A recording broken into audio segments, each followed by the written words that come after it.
Councilmember Kevin McKeown is a 34-year resident who works for our public schools. Hi, and welcome to this edition of Meet the Candidates. I'm Sandy Jacobson, and with me is Jorge Casuso of surfsantamonica.com. Jorge, thank you as always. I love to be here. Thanks.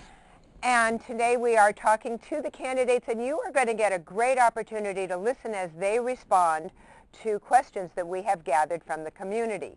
Joining us now is Kevin McKeown, who is a council member and a school consultant. And Kevin, you are seeking a 4-year term. Yes, I am, and it's good to be back with both of you. Welcome, Sandy, welcome. right?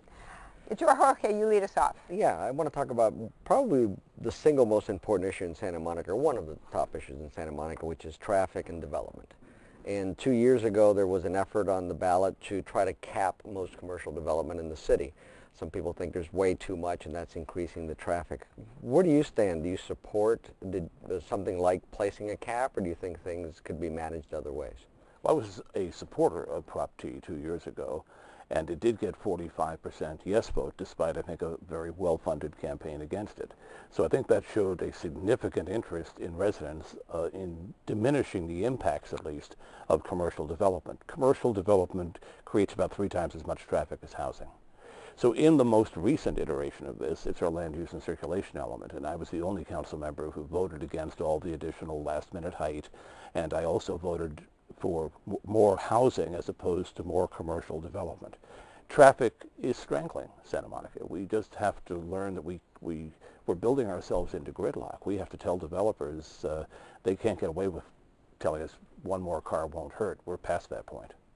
Well, let's talk about, we're talking about traffic. Well, one of the ways to mitigate traffic is the bus system. And the Big Blue Bus during the week goes just to get people to work or to school. But there's no crosstown service on the weekends. How do we encourage people to use a service that isn't there?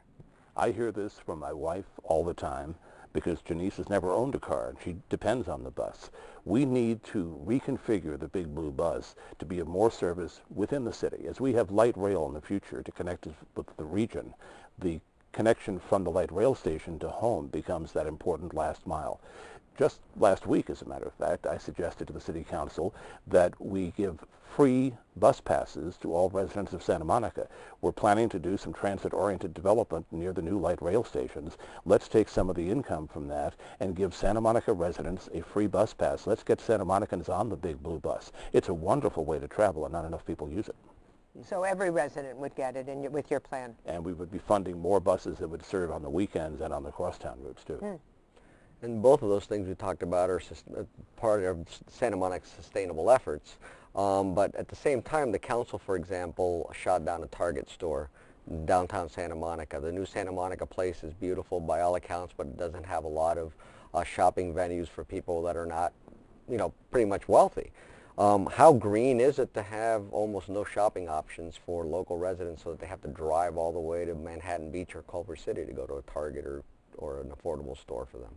The Target issue was all about the specific location because Santa Monica Place already existed there, and Target very nearby, no matter how much parking it provided, and there was a significant parking component, still would have overloaded the streets in that particular part of downtown. We would have strangled ourselves with the traffic with Target right there. I very much support there being a Target somewhere else in town that's more appropriate in terms of traffic. We've lost a lot of our small mom and pop businesses in town, and that's just a fact. We're sort of victims of our own success here in Santa Monica. We're a place everybody wants to be, and the big chain stores build their flagship stores here and displace our local stores. We need to figure out how to get the shopping to match the housing we try to do. We try to have a population in Santa Monica that's quite egalitarian. We have low-income housing. We need to have low-price shopping as well. I want to talk a little bit about the park that's going to go across the street from City Hall. It's going to be a spectacular park. But there is some fear that it will attract homeless people. And if it becomes an encampment for homeless people, then possibly the residents and other tourists wouldn't use it as much. What can be done in the planning stages to make sure that that would be less likely to occur? Well, of course, the very purpose of a park is to attract people and to be used by people, and people who are homeless are people too, so they're attracted by the same things we all are, a pleasant place to be.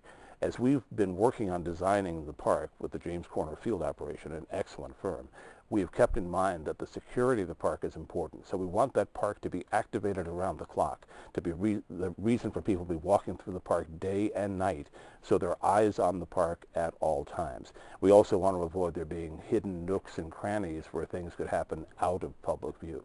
But I think we can make that be a hugely successful park, and I'm hopeful that when we're done, we will name that park after our former mayor, Ken Genzer. I would love to see that be the Ken Genzer Park. What a nice across idea. from City Hall. Yeah. Jorge. Kevin, last question. Why are you running again for City Council? Well, I think anybody who watches me knows I still enjoy being on the City Council. And I work really hard at keeping a good communication with residents. And I'm running again based on my record of responsiveness to residents and effectively getting the issues residents care about debated in public and acted on appropriately. I feel I've shown that I'm good at that. I want to continue doing that for another 4 years, and I will continue the conversations I have with the community. I think that's something people know. I show up. I'm at neighborhood group meetings. I go to all the workshops. I'm liaison to a number of boards and commissions. I'm out there listening to what the community has to say to bring that back to City Hall with me. Thank you very much, Kevin. Well, thank you. And thank you, Jorge. Well, thank you. If you've missed any part of this interview or you want to watch some of our other interviews with the other candidates, you can online at smvote.org. For everyone at City TV, I'm Sandy Jacobson. Bye for now.